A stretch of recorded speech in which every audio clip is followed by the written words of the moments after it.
Hello दोस्तों, स्वागत है आपका टारगेट फॉर आईक्यू में। और आज हम बात करने वाले हैं एक नए टॉपिक के साथ। आपके एग्ज़ाम्स के लिए हमने एक क्रिस्प जनवरी मंथ की समरी प्रिपेयर की है, जो कि जनवरी में जो भी इम्पोर्टेंट न्यूज़ है उसको सारे को हम सभी पॉइंट्स को, सारे इम्पोर्टेंट इश्यूज़ को हमने असेंबल करने की पूरी कोशिश की है। एंड जो जो सारे इंपॉर्टेंट टॉपिक्स हैं हम उनको काफ़ी डिटेल में इस वीडियो में डिस्कस करेंगे।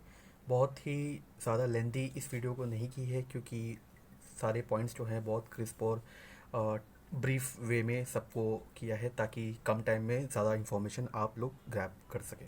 ठीक है, तो इस वीडियो को लाइव लास्ट तक देखें। एंड प्लीज़ इस चैनल को सब्सक्राइब करो, इस वीडियो को लाइक करें, सो दैट कि we can come up with our own no more videos. Okay, so let us start with this video, and we will be covering extensively all the issues that has took place in the month of January. तो सारी चीज़ों पर हम बात करेंगे और काफ़ी detail में। लास्ट की कुछ वीडियोस में कुछ स्टूडेंट्स ने बोला था कि कुछ पॉइंट्स जो हैं वो आप हिंदी में भी डालिए, तो हिंदी में मैं आपको सारी चीज़ एक्सप्लेन करूँगा, तो ताकि आपको कोई कन्फ्यूजन ना हो। डिस्पाइट इंग्लिश पे रहेगा, बट हम सारी चीज़ों को हिंदी में एक्सप्लेन करेंगे। ठीक है, तो इस वीडियो को हम शुरू करते हैं। तो सबसे पहले बात आती है इशू हुआ जो न्यूज़ में था, जीएसटी कंपनसेशन एक्सटेंशन को लेकर के। ठीक है, तो जीएसटी कंपनसेशन जो था, अब ये इशू क्या है, देखिए। ये इशू ये है कि अब जीएसटी जब इम्प्लीमेंट हुआ, तो पहले क्या होता था कि स्टेट्स के पास अपने जो है टैक्सेस आते थे वैट के थ्रू, और सेंटर के पास अपने टैक्सेस आते थे। लेकिन फिर गवर्नमेंट ने क्या किया कि जीएसटी को इम्प्लीमेंट कर दिया, जिसके अकॉर्डिंग क्या है कि सारे टैक्सेस जो है वो अलग अलग अब लोगों से चार्ज नहीं किए जाएंगे। अब एक ही ब्रैकेट के अंदर, जैसे आप मार्केट में देखते होंगे, आप सीजीएसटी देते हैं और एसजीएसटी देते हैं। ठीक है, तो अब वैट, इंटरटेनमेंट टैक्स और इस तरह के सारे टैक्स जो है अलग होके सब एक ही में आ गए, एक ही ब्रैकेट में आ गए। ठीक है, तो अब जो सारे जो टैक्स हैं वो सारे कलेक्ट होकर के सेंटर के पास जाते हैं। उसके बाद सेंटर जो है स्टेट्स को डिस्ट्रीब्यूट करता है अपने प्रोपोर्शन के अकॉर्डिंग। तो स्टेट से क्या कहा कि अब हमें जो है कुछ रेवेन्यू को लॉस होगा, आपने जो जीएसटी इम्प्लीमेंट कर दिया है। पहले हम अपने हिसाब से टैक्स लेते थे, बढ़ाते थे, घटाते थे, जो भी करते थे, लेकिन अब आपके पे सेंटर के डिपेंडेंट हैं हम लोग। ठीक है, तो हमारा जो स्टेट का रेवेन्यू जो होगा, वो अगर लॉस होगा तो वो कौन देगा? तो सेंटर ने कहा कि जो भी आपका जीएसटी में जो पहले जो आप लेते थे, सपोज़ कि आप पहले अपने जो टैक्सेस थे वैट, उसे आप 100 रुपये अर्न करते थे, और जीएसटी के थ्रू जो हम आपको डिस्ट्रीब्यूट कर रहे हैं वो मान लीजिए 90 कर रहे हैं, तो जो 10 रुपये का जो गैप है, ठीक है, जो 10 रुपये का लॉस स्टेट का, वो सेंटर बियर करेगी। ठीक है, तो जीएसटी कंपनसेशन का मतलब यही है। ठीक है, तो इसमें क्या है, mainly states are demanded that the GST compensation cess regime be 16 for another 5 year. ठीक है, तो पहले क्या हुआ कि गवर्नमेंट, सेंट्रल गवर्नमेंट ने कहा कि 2022 तक हम आपको स्टेट के रेवेन्यू में जो भी गैप हो रहा है जीएसटी के इम्प्लीमेंटेशन की वजह से, उसकी जो भरपाई है हम करेंगे 2022 तक। तो अभी क्या हुआ कि कई सारे स्टेट ने डिमांड की है कि जीएसटी कंपनसेशन का जो लिमिट है, जो रूल है, वो 2022 से 5 साल और बढ़ा देना चाहिए, 2027 तक कर देना चाहिए। ठीक है, तब तक आप हमें जो है रेवेन्यू का जो लॉस हो रहा है वो करते रहिए। ठीक है, और जीएसटी के बारे में कुछ अब स्टैटिक जो इन्फॉर्मेशन वो जान लेते हैं। जीएसटी इम्प्लीमेंट हुआ है 1 जुलाई को 2017 को, और कब हुआ? 101 कॉन्स्टिट्यूशनल अमेंडमेंट एक्ट के बाद। ठीक है, तो ये बात हुई है इसमें कि ये सारी चीज़ें। तो उसके बाद स्टेट्स का गारंटीड नंबर अंदर, अब स्टेट्स को इंक्रीमेंट क्या कहा था कि मान लीजिए 2017 से इंप्लीमेंट हुआ है, 2017 में आपको जितना अमाउंट दिया जाएगा उसका 14% इंक्रीमेंट करके जो लॉस है वो अगले साल दिया जाएगा। ठीक है, तो 100 रुपये अगर 2017 में दिए गए तो आपको 114 या 114 रुपये अगले साल इसी तरह 14% का इंक्रीमेंट होगा, जो स्टेट जो है सेंट्रल गवर्नमेंट जो है स्टेट को जो भी कंपनसेशन देगी उसमें हर साल 14% की वृद्धि होगी। ठीक है, उसके बाद जो है 4%, चार स्ट्रक्चर होता है। आपको पता है जीएसटी में चार हर चीज़, जितने भी प्रोडक्ट हैं ऑल ओवर इंडिया, वो 4 टैक्स स्लैब्स में आती हैं। पहला टैक्स स्लैब है 5% का, दूसरा है 12% का, तीसरा 18%, चौथा 28%। ठीक है, तो हर प्रोडक्ट जो है इनको इन टैक्स स्लैब में क्लासीफाई किया है, किसी को 5%, किसी को 12, किसी को 18, किसी को 28%। ठीक है, ये सब चीज़ें, तो ये सारी बात हो गई। देन उसके बाद रानी लक्ष्मीबाई पे आते हैं। तो अभी क्या हुआ, रिसेंटली उत्तर प्रदेश के चीफ मिनिस्टर श्री योगी आदित्यनाथ ने अनाउंस किया कि झांसी रेलवे स्टेशन को अब जाना जाएगा, नया नाम से जाना जाएगा, वीरांगना लक्ष्मीबाई रेलवे स्टेशन से। ठीक है, तो ये फैक्चुअल इन्फॉर्मेशन है, इसको आप याद कर लीजिए। और लक्ष्मीबाई के स्कूल का नेम था मणिकर्णिका, ये आपकी स्टैटिक नॉलेज के पर्सपेक्टिव से मैंने इसमें इंट्रोड्यूस किया है। ठीक है, तो और 1853 में जब महाराजा झांसी के जो महाराजा थे उनकी मृत्यु जब हुई, तो लॉर्ड डलहौजी ने उस समय आ, उनके बच्चे को एक्नॉलेज करने से इनकार कर दिया कि वो उनके किंगडम का राजा बनेगा, और डॉक्ट्राइन लैप्स कर दिया। डॉक्ट्राइन लैप्स का मतलब है कि यदि कोई भी राजा या कोई भी किंग है, अगर वो अपने एयर, मतलब है कि HEIR एयर, किसी अपने वारिस के बिना अगर मरता है, तो जो उसकी प्रॉपर्टी है वो ब्रिटिश जो है सबस्यूम कर लेंगे। ठीक है, वो कैप्चर कर लेंगे, ब्रिटिश अपने मिला लेंगे। ठीक है, उनका कंट्रोल होगा। तो ये सारी चीज़ है, ये स्टैटिक के पर्सपेक्टिव से मैंने आपको इंट्रोड्यूस किया।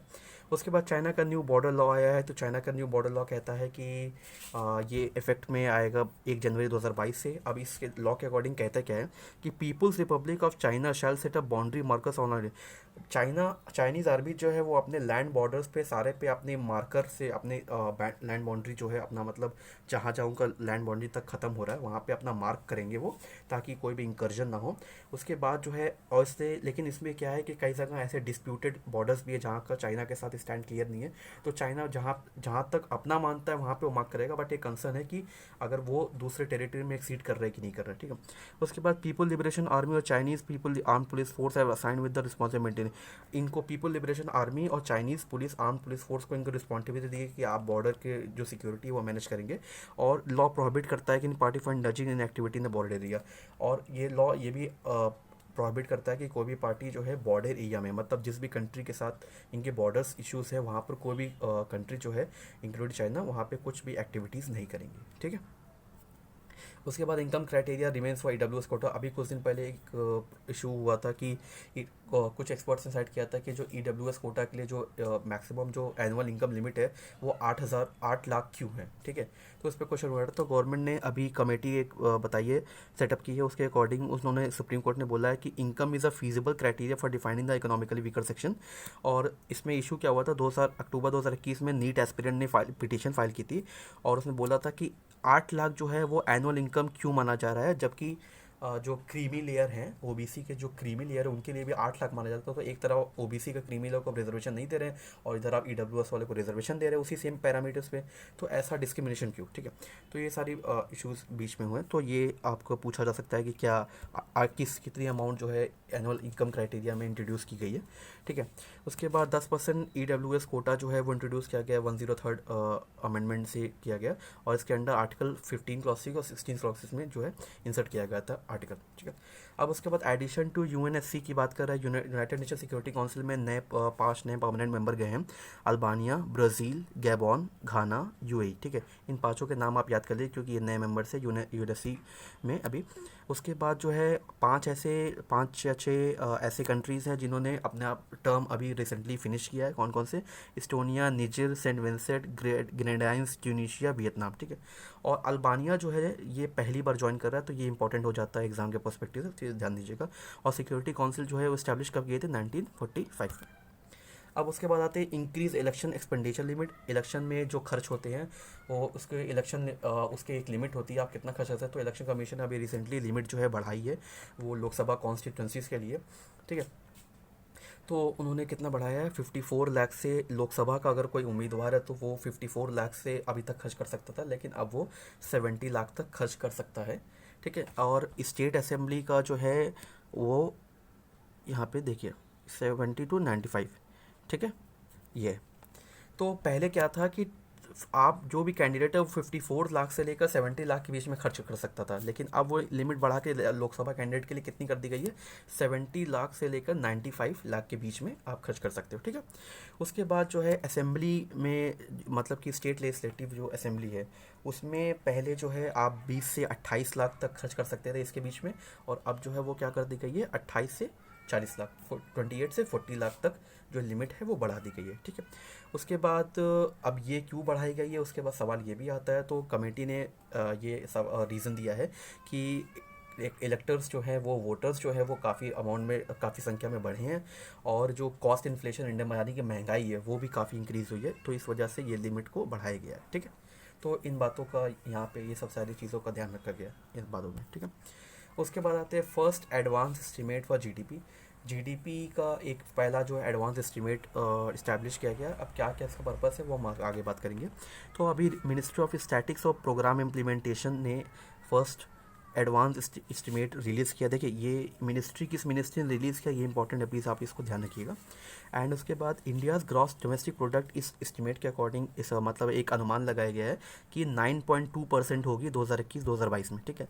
और पहला जो फर्स्ट एडवांस एस्टिमेट है वो इंट्रोड्यूस किया गया था 2016 या 17 में, ठीक है। तो ये सारे इंपॉर्टेंट पॉइंट्स है जो मैं आपको बता रहा हूँ, तो आपके एग्जाम से काफ़ी इंपॉर्टेंट पर्सपेक्टिव है। उसके बाद they are the first official estimate on how GDP expected to grow in. ये जो पहले एडवांस एस्टिमेट है ये बताते हैं कि जीडीपी उस फाइनेंशियल ईयर में किस तरह से और किस स्पीड से या किस पॉइंट तक जाके अपना परफॉर्मेंस देगी, ठीक है। उसके बाद union ministry finance ministry use it to decide the next financial budget. और इस एडवांस एस्टिमेट के बेसिस पे यूनियन फाइनेंस मिनिस्ट्री जो है वो अपने नेक्स्ट ईयर का जो है बजट का अमाउंट जो भी एलोकेट करना है वो डिसाइड करती है, ठीक है। तो इस पर्सपेक्टिव से ये काफ़ी इंपॉर्टेंट हो जाता है फर्स्ट एडवांस एस्टिमेट, ठीक है। तो इन बातों का आप ध्यान रखिएगा जो भी हमने डिस्कशन की है, ठीक है। उसके बाद delay in citizenship amendment act है, ठीक है। तो अब delay in citizenship amendment act में क्या क्या बातें की गई है तो हम वो सारी चीज़ें देखते हैं एक बार, ठीक है। तो इसमें कहा गया कि अभी क्या हुआ था कि सिटीजनशिप अमेंडमेंट एक्ट को इम्प्लीमेंट करने के लिए कुछ टाइम लिया गया था जो मिनिस्ट्रीज़ के द्वारा कि जो सीएए के जो रूल्स डिसाइड करने हैं उसके लिए हमें कुछ थोड़ा टाइम चाहिए और उसको रूल। लेकिन अभी क्या हुआ है कि उन रूल्स को डिसाइड करने में काफ़ी समय लग गया है और वो अभी तक वो रूल जो है वो ड्राफ्ट नहीं हो पाए हैं। तो इसको लेकर के गवर्नमेंट ने बोला है कि अभी जो है हम अपना टाइम जो है नहीं कर पाए हैं तो हमें थोड़ा सा और टाइम चाहिए, ठीक है। तो इन पे अभी बात की गई है।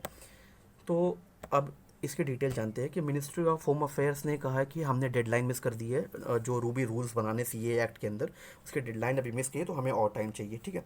उसके बीच में इन सब कंसर्न्स के बीच में जो पार्लियामेंट्री कमेटी थे वो जो है फॉर्म किए गए थे ताकि इस पे जो है रूल्स बेटर तरीके से ड्राफ्ट किया जा सके।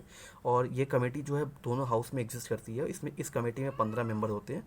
और सीए के बारे में अगर मैं आपको जानकारी दूँ तो बेसिक तो सीए सिटीजनशिप अमेंडमेंट एक्ट है जो कि अलग अलग जो 6 रिलीजन हैं दूसरे देश से अफ़गानिस्तान और पाकिस्तान और जो भी नेबर कंट्रीज़ हैं और बांग्लादेश, यहाँ से जो भी माइनॉरिटीज़ हैं एक्सेप्ट मुस्लिम्स उनको जो है सिटीजनशिप अगर वो इंडिया में आते हैं तो उनको सिटीजनशिप दी जाएगी, ठीक है। कौन कौन से? Hindus, Sikh, Buddhist, Jain, Parsi, Christian. ये याद रखिएगा क्योंकि आपको कुछ भी अलग नाम दे सकता है कि ये रिलीजन पे अप्लाई होगा कि नहीं सीए, तो इसका ध्यान रखिएगा। इन 6 रिलीजन्स पे सिर्फ अप्लाई होगा सीए और किसी पे नहीं होगा, ठीक है। मुस्लिम्स, पारसी या ज्यू इन पे नहीं अप्लाई होगा। और कहाँ कहाँ से माइनॉरिटीज़ आ सकते हैं उनको रिकॉग्निशन मिलेगा? पाकिस्तान, अफगानिस्तान, बांग्लादेश से, जो कि 2 दिसंबर 2014 के बाद या दिस वो एंटर्ड इंडिया ऑन और बिफोर दिस 2014, ठीक है।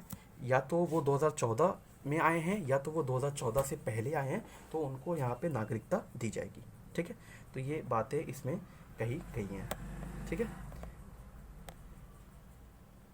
हाँ, अब बात आती है debate over developing country tax. अच्छा देखिए अभी क्या होता है कि डब्ल्यूटीओ में 2 तरह की कंट्रीज़ होती हैं। एक होता है कि डेवलप्ड कंट्री, एक होता है डेवलपिंग कंट्री। अब इनका कोई पैरामीटर नहीं है कि कौन किस कंट्री को डेवलपिंग कंट्री बोला जाए, किसी को डेवलप कंट्री बोला जाएगा। बट क्या होता है कि कंट्रीज़ जो है खुद के बेसिस पे जो है डिक्लेयर करती है। तो क्या होता है जो डेवलपिंग कंट्री होती है मतलब कि वो अभी भी डेवलपिंग स्टेज में है, ठीक है। तो उनको कुछ तरह के इंसेंटिव दिए जाते हैं। तो अभी क्या हुआ, चाइना ने खुद को डेवलपिंग कंट्री बताया है ना कि developed country World Trade Organization पे। तो इसको लेकर काफ़ी कंट्रोवर्सी स्पार्क हो गई है। और इसमें ये हुआ है कि भाई उन्होंने बोला कि बाकी कंट्रीज ने बोला कि आप तो इस कैपेबल हैं कि आप अपने आराम से अपनी जो दिस कैपेसिटी है वो उसके अकॉर्डिंग आप आराम से खुद को डेवलप कंट्री घोषित कर सकते हैं।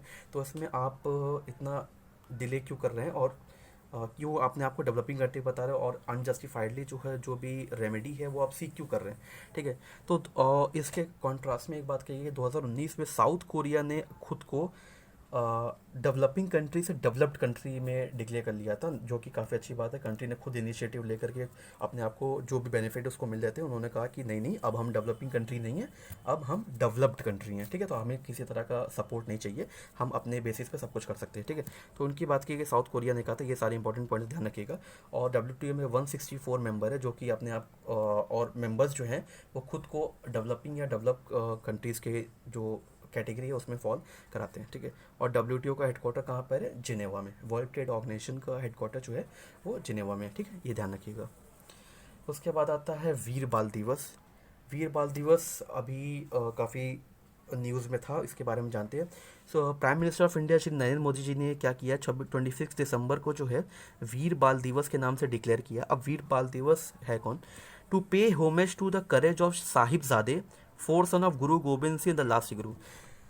लास्ट सिख गुरु जो है गुरु गोबिंद सिंह, उनके जो 4 साहिबजादे थे, ठीक है, उसमें जो है दो जो हैं साहिबजादे जोरावर सिंह एंड साहिबजादे फतेह सिंह, उनको जो है वो मार्टिर हो गए थे। जो मुगल्स थे उन्होंने इस and like forceful conversion of religion के लिए लाइक उनको टॉर्चर किया था कि आप सिखिज़्म छोड़ करके दूसरा रिलीजन फॉलो कर लीजिए, ठीक है। तो उसको लेकर के उनको कंडीशन रखे गए थे कि इधर एक्सेप्ट द रिलीजन और डाई।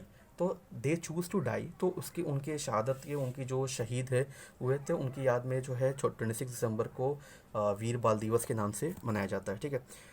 तो और उनको जो है ये जो उन्होंने रिलीजन की सुप्रीमेसी का जो डिसीज़न लिया था वो बहुत ही छोटी उम्र में लिया था, at the age of 6 and 9। तो इसलिए उनको वीर बाल दिवस के नाम से जाना था कि वो इतनी छोटी सी उम्र में जो है वो अपनी वीरता का उन्होंने काम किया था और अपने रिलीजन को लेकर के प्राउडली उन्होंने अपनी शहादत दी थी, ठीक है।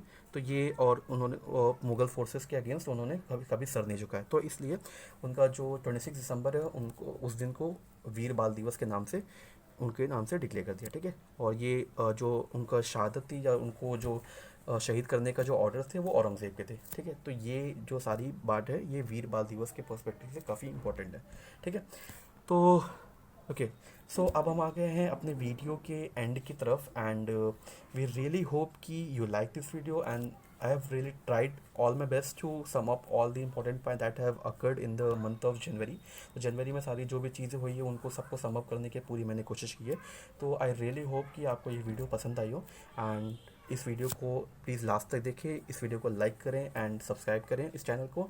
एंड प्लीज़ आपको वीडियो पसंद आती है या फिर आपके इंपॉर्टेंट कोई सजेशंस है तो हमें प्लीज़ कमेंट सेक्शन में ज़रूर बताएं, ठीक है।